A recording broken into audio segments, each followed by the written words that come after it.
Okay, નમસ્કાર મિત્રો. મારું નામ નિશ્ચય ચૌધરી. હું સ્ટેટ ટેક્સ ઇન્સ્પેક્ટર તરીકે ભરૂચમાં ફરજ બજાવું છું. આજે પ્રાજસ્વ એક નવો જ ઇનિશિએટ શરૂ કરવા જઈ રહી છે કે જેનો ઇનિશિએટિવ છે કે મેઇન્સના રિલેટેડ બંધારણ અને ભૂગોળ અને જિયોગ્રાફીની અને અલગ અલગ વિષયની બુકો એ મુખ્ય પરીક્ષા માટે વિષય પ્રમાણે અને પ્રશ્નો પ્રમાણે મેઇન્સના પ્રશ્નો પ્રમાણે એને એરેન્જ કરેલી છે. તો આ બુક એ યુપીએસસી, જીપીએસસી અને કોઈપણ જીપીએસસી દ્વારા લેવાતી મેઇન્સની પરીક્ષા માટે આ બુક ખૂબ જ ઉપયોગી થવાની છે, જેના અંદર અલગ અલગ પ્રશ્નો અલગ અલગ ટૉપિકમાંથી કઈ રીતે પૂછાઈ શકે ને એ પ્રશ્નોનો તમારે કઈ રીતે જવાબ આપવો એનું વર્ણન અહીંયા કરવામાં આવ્યું છે.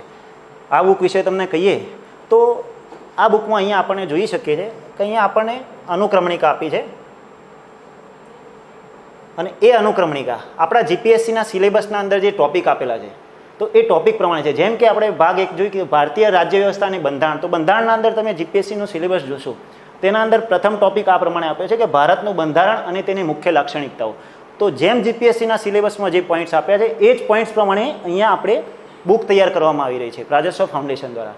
તો આ બુકના અંદર એ જ ટોપિકને અહીંયા કવર કરીને એનું જે પાન નંબર 7 થી 45 લઈને એમાં અલગ અલગ પ્રકારના પ્રશ્નો ગોઠવવામાં આવે છે, જેના અંદર તમે જોઈ શકશો કે આપણે જો પ્રશ્નો જોઈએ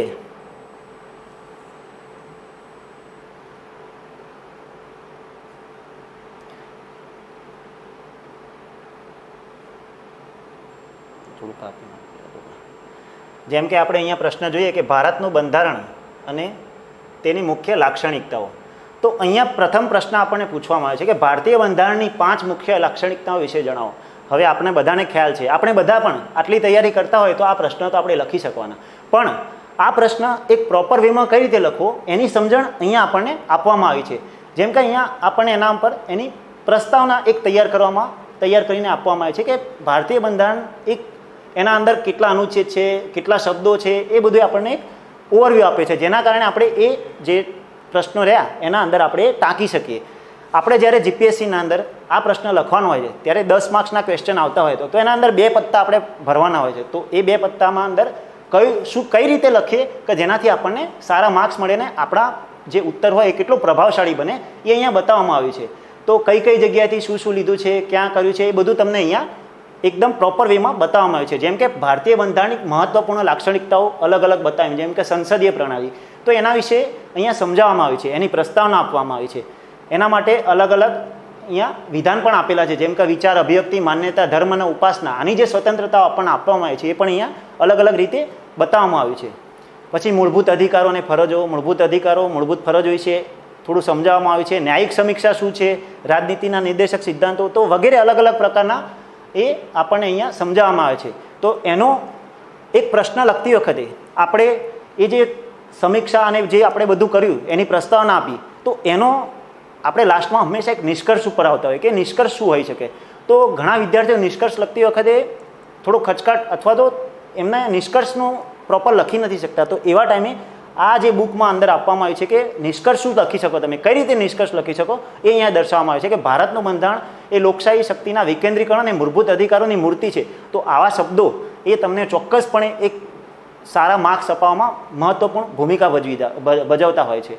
તો એ જ પ્રમાણે બીજો ટોપિક જે ભારતીય સંઘ અને રાજ્ય સરકારોના કાર્યો તથા ફરજો, તો એના ઉપર પણ અલગ અલગ પ્રશ્નો આપણને અહીંયા આપવામાં આવે છે. તો આ આખી બુક એ આ રીતે અલગ અલગ પ્રશ્નોથી તૈયાર કરવામાં આવી છે, જેના કારણે જે મેઇન્સના અંદર જે બધા જ આયામો હતા, જે બધા જ ડાયમેન્શન હતા જ્યાંથી પ્રશ્ન પૂછવાની સંભાવના હતી, એ બધી જ જગ્યાએથી તમને આ પ્રશ્નો મળી શકે છે.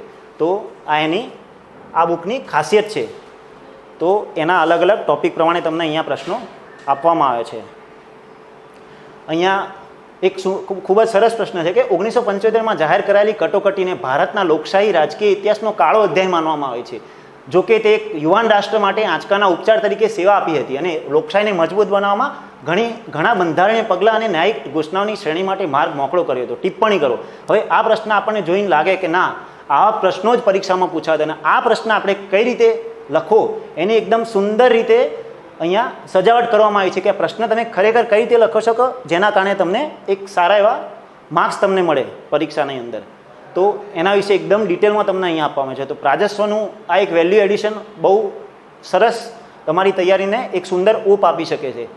એ જ પ્રમાણે તમે અહીંયા જોઈ શકો છો કે અહીંયા ઇતિહાસ અને સાંસ્કૃતિક વારસાની પણ રાજસ્વ ફાઉન્ડેશન દ્વારા એક સરસ મજાની બુક તૈયાર કરવામાં આવી છે, જે તમે એના જોઈ શકો કે એના અંદર પણ જેમ મેં તમને આગળ બંધારણની અંદર વાત કરી એ જ પ્રમાણે ભારતના ઇતિહાસ અને એના જે મેઇન્સના રિલેટેડ આપણા ટોપિક છે એના ઉપર આ ટોપિક વાઇઝ એના પોઈન્ટ્સ અહીંયા દર્શાવવામાં આવે છે, અને એ પોઈન્ટ્સ ઉપરથી કયા કયા પ્રશ્ન આપણે નીકાળી શકીએ અથવા રાજસ્વ ફાઉન્ડેશને જે સારા મલાઈ કહેવાય એવા પ્રશ્નો અહીંયા કાઢીને આપણને બતાવે છે, જેમ કે ભારતમાં સિંધુ ખીણની સંસ્કૃતિ અને મહત્ત્વના ઉત્ખનન કરેલા સ્થળો અને મુખ્ય લક્ષણો. તો એના વિશે આપણે જોઈએ તો એના અંદર કેવા ટાઈપના પ્રશ્નો પૂછાઈ શકે.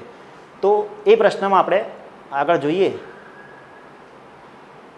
તો અહીંયા પ્રથમ પ્રશ્ન ઉપર આપણે નજર નાખીએ કે હડપ્પા સંસ્કૃતિના વિવિધ પ્રકારના કળા અને હસ્તકળા કયા હતા, ઉપરાંત તેમનું મહત્ત્વ પણ ચકાસો. તો આ પ્રશ્ન પરીક્ષામાં પૂછાઈ શકે એવો પ્રશ્ન છે. તો એના ઉપર આપણે જરા નજર નાખીએ તો અહીંયા સિંધુ સભ્યતાનો પરિચય આપવામાં આવ્યો છે કે ઈસવીસન પૂર્વે 3જી સહસ્ત્રાબ્દીમાં બીજા ભાગમાં સિંધુ ખીણની સંસ્કૃતિની કલા અને રચનાઓ ઉભરી રહી હતી. આપણને પણ ખ્યાલ છે, હાલ પણ ઘણા બધા સ્થળો શોધાઈ રહ્યા છે. તો એના ઉપરથી આપણને ખ્યાલ આવે કે સિંધુ સભ્યતાનું મહત્ત્વ કેટલું હતું. અને તમે કોઈ પણ એક્ઝામ જુઓ એમાં સિંધુ સભ્યતાના પ્રશ્નો હોવાના જ. તો આ એનું મહત્ત્વ છે. તો એના અંદર એક સારા પ્રશ્નનો જવાબ આપણે કઈ રીતે સજાવટથી લખી શકીએ તો એનું એક ડિસ્ક્રિપ્શન બહુ સારી રીતે અહીંયા આપ્યું છે. જેમ કે એના અંદર કઈ કલા અને કઈ હસ્તકલા વિકસી છે. તો એક સ્ટોન સ્ટેચ્યુ છે, કાંસ્ય કાસ્ટિંગ છે, ટેરાકોટા છે, સીલ અને ગોળીઓ છે. અલગ અલગ પ્રકારથી તમને જે જગ્યાએથી જે વસ્તુ મળી, જેમ કે સ્ટીએટાઇટ, તો એના અંદરથી કઈ વસ્તુઓ બનેલી હતી. આપણે બધાને કે સેલખડીની મૂર્તિઓ, તો એ જ એની વાત અહીંયા કરવામાં આવી છે. તો કઈ મૂર્તિઓ ક્યાંથી મળી છે, કેવી છે, કલા કઈ રીતે વિકસી, એનું વર્ણન અહીંયા કરવામાં આવ્યું છે. તો એ તમે લખી શકો. માટીકામ કેવું છે, માળા અને આભૂષણમાં કેવા માળા, કોર્નેલિયન, ઇન્દ્રગુપ્તના મણકા જે આપણે કહીએ કોર્નેલિયનના, તો એનું પણ અહીંયા વર્ણન કરવામાં આવ્યું છે કે આ પ્રકારના આભૂષણો હતા, એના અંદર આવા મણકાનો યુઝ થતો હતો. અને અન્ય આર્ટ્સ તેમાં શું હતું, તો સ્પિન્ડલ વમળ અને એની પણ વાત અહીંયા કરવામાં આવી છે.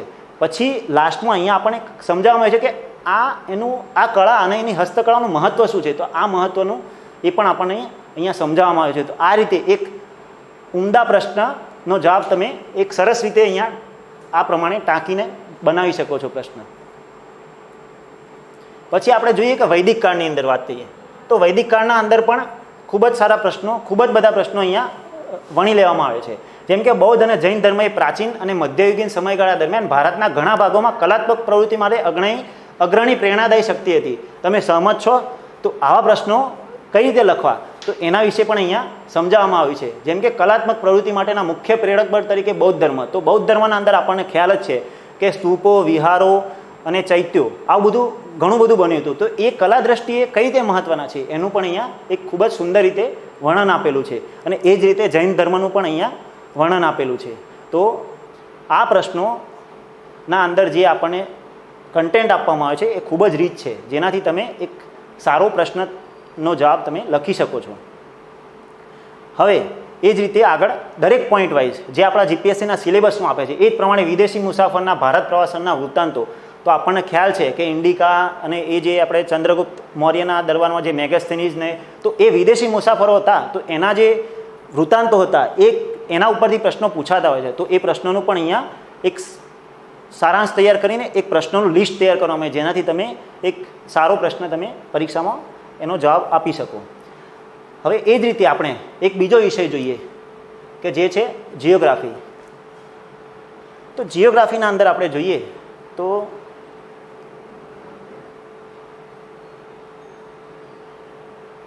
જોઈ શકો છો અહીંયા જિયોગ્રાફીનો પોર્શન.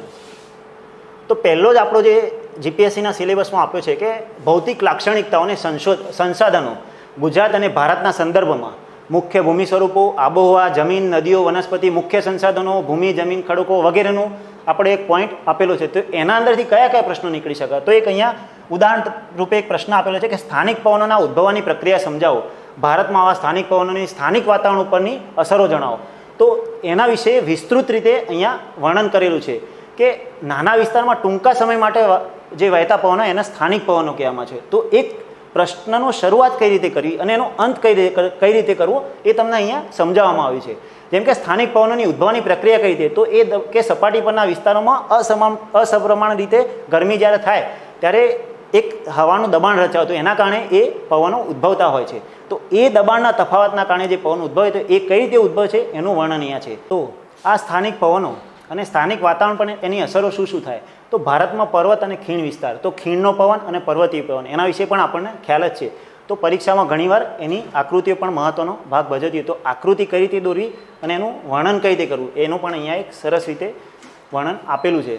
ભારતમાં તટીય વિસ્તારોમાં કયા પવનો આવે છે, ઉત્તરના મેદાનોના અંદર કયા કયા પવનો આવે છે, તો એનું પણ અહીંયા વર્ણન કરવામાં આવ્યું છે. કાળ વૈશાખી પવનો કે જેનો પ્રશ્ન આવતો જ હોય છે. પછી અલ નીનો લા નીનો, તો એના પણ પ્રશ્નોનું વર્ણન અહીંયા નીચે બુકમાં વિસ્તારમાં આપેલું છે. તો એનાથી તમે ફિગર સાથે સમજી શકો છો અને ફિગર સાથે તમે પરીક્ષામાં પણ જો એ પ્રશ્ન પૂછાય તો તમે ખૂબ જ સારી રીતે એનું ત્યાં ઇમ્પ્લિમેન્ટેશન કરી શકો છો. તો એના વિશે આ સમગ્ર પ્રશ્ન આ રીતે લખીને આપણને એકદમ સરસ રીતે આપેલો છે અને એના નીચે એનું કન્ક્લુઝન આપેલું છે કે એમ સ્થાનિક પવનો ખેત આબોહવા કે વિસ્તારના વિકાસમાં મહત્ત્વનું પરિબળ ભજવે છે. તો એક આપણું કન્ક્લુઝન છે કે જે વિશિષ્ટ દ્રષ્ટિકોણ આપણો બતાવે છે. તો એનાથી પણ આપણને સારા માર્ક્સ લાવવામાં એ મદદરૂપ બને છે. તો આ પ્રકારના પ્રશ્નો રાજસ્વની જે વેલ્યુ એડિશન જે અહીંયા આપણે બુક કહીએ એના અંદર આપવામાં આવે છે. આર્થિક પ્રવૃત્તિઓ અને પ્રાથમિક પ્રવૃત્તિઓ, તો એનો પણ એક આપણો ટોપિક છે. તો એ પણ એના પણ ઘણા બધા પ્રશ્નો અહીંયા વણી લેવામાં છે. જેમ કે જૂઠ, તો હમણાંથી આપણે જોઈએ કે પ્લાસ્ટિક બેન કરીને જૂઠની થેલીઓ ઉપયોગ કરવાનો આપણને કહ્યું છે. તો એના અનુસંધાનમાં કઈ પ્રશ્નો પૂછાઈ શકે છે કે પશ્ચિમ બંગાળમાં જૂઠ મિલોની ઊંચા કેન્દ્રીકરણ પાછળના કારણોને પ્રકાશિત કરો. ભારતના જૂઠ ઉદ્યોગ સાથે જે સમસ્યાઓનો સામનો કરવો પડે છે તેનો પણ હિસાબ આપો. તો આ એક ખૂબ જ કહી શકાય ખૂબ જ ઉમદા પ્રકારનો પ્રશ્ન છે. તો જૂઠ ઉદ્યોગ એ પૂર્વી ક્ષેત્રમાં ખાસ કરીને પશ્ચિમ બંગાળના મોટા ઉદ્યોગોમાંનો એક હિસ્સો છે, જેમાં પશ્ચિમ બંગાળનો હિસ્સો 80% જેટલો છે. તો આપણને ખ્યાલ આવે કે જૂઠનું કેટલું મહત્ત્વ છે. તો પશ્ચિમ બંગાળમાં જૂઠ મિલોમાં વધુ પ્રમાણમાં કેન્દ્રીકરણના કારણો, તો એ કારણો તમને એકદમ એરેન્જ કરીને અહીંયા આપેલા છે. જેમ કે જમીન, પરિવહન, એની પાણીની ઉપલબ્ધતા, સસ્તી મજૂરી, ઉર્જા. તો આ પ્રકારના ટોપિકો જ્યારે તમે યાદ રાખીને પરીક્ષામાં જશો ત્યારે જો આ ટાઈપનો પ્રશ્ન પૂછાશે તો તમે ચોક્કસપણે આ પ્રશ્ન એક સુંદર રીતે રજૂ કરી શકશો અને એના અલગ અલગ પાસા પણ તમે અહીંયા બતાવી શકશો.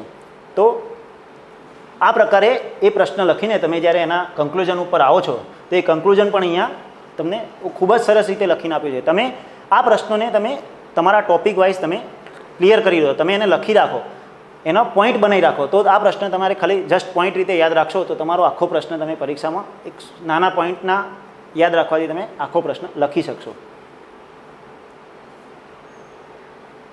પછી ત્રીજો પોઈન્ટ છે. તો આ ત્રીજો પોઈન્ટ પણ સામાજિક અને વસ્તી વિષયક જે આપણો એક ટોપિક છે કે જેના અંદર ઘનતા, વસ્તી વિતરણ, જાતિ સઘન, ગ્રામીણ શહેરી સંગઠન, અનુસૂચિત જાતિઓ જનજાતિઓ, તો એના વિશે જે પ્રશ્નો પૂછાય છે એ પ્રશ્નો વિશે પણ અહીંયા માહિતી આપેલી. જેમ કે ભારતમાં શહેરી વિસ્તૃતિકરણ કોઈ દેશ કે વિશ્વએ ન જોઈ હોય તેવી ઝડપે થશે એવું ભારતમાં શહેરીકરણના પડકારો અને સરકાર આ બાબતે કયા પગલાં લઈ શકે છે તે જણાવો. તો આવો એક પ્રશ્ન છે. તો એમાં એક ફેક્ચ્યુઅલ ટાઈપનો પ્રશ્ન છે જેના અંદર આપણે આંકડા લખવાના છે. તો એ આંકડા કઈ રીતે લખવા એ પણ અહીંયા એક વિસ્તૃત રીતે વર્ણન આપવામાં આવ્યું છે.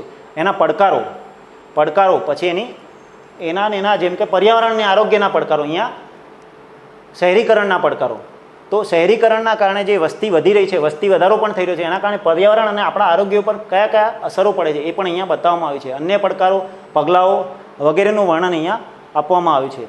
તો આ સમગ્ર પ્રશ્નો એ તમે એની જોઈ શકો છો કે એનું વર્ણન કઈ રીતે કરેલું છે.